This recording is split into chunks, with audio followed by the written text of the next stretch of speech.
केलेली असते, त्यामुळं मेंढी माऊलीला ऊत घालणं गरजेचं असतं. मेंढी माऊली गाभण असते, लहान असते आणि काही अनेक अनंत अडचणी असतात. ऊत घातल्यानंतर त्यांचं रक्षण केलं जातं. उदाचा कार्यक्रम दररोज संध्याकाळी मेंढी माऊलीसाठी असतो आणि सकाळचा जो उदाचा कार्यक्रम असतो तो आपल्या भक्तांसाठी असतो, जे सेवेकरी आलेले असतात त्यांच्यासाठी असतो. मेंढी माऊलीला ऊत घातल्यानंतर काही अडचणी येत नाहीत. त्यांचं गर्भधारणेच्या काळात अनेक अडचणी असतात, त्याही अडचणी दूर होतात. ही भाविकता जपलेली आहे आजपर्यंत की मेंढी माऊलीला ऊत घातला जातो. उदामुळे मेंढी माऊलीचं रक्षण होतं आणि सकाळच्या उदामुळे सेवेकरीचं रक्षण होतं. असा ह्यासाठी उदाचा कार्यक्रम असतो. उदाचा कार्यक्रम रोज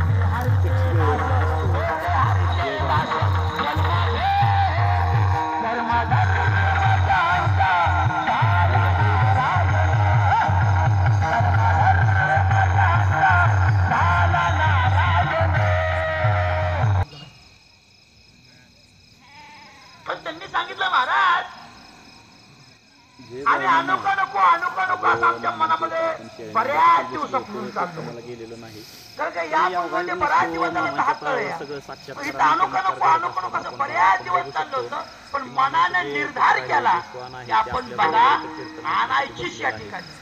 मनाने निर्धार कधी केला ज्यावेळेस तुमच्यावर त्यांनी कृपा केली त्यावेळेस तुमच्या मनाने निर्धार केला. जोपर्यंत मामा कमाळ्यात चाललेलं होतं, पण ज्या दिवशी तुमच्यावर कृपा झाली त्या दिवशी तुम्ही सगळ्यांनी ठरवलं की आपल्याला हा बघा घेऊन जायचं.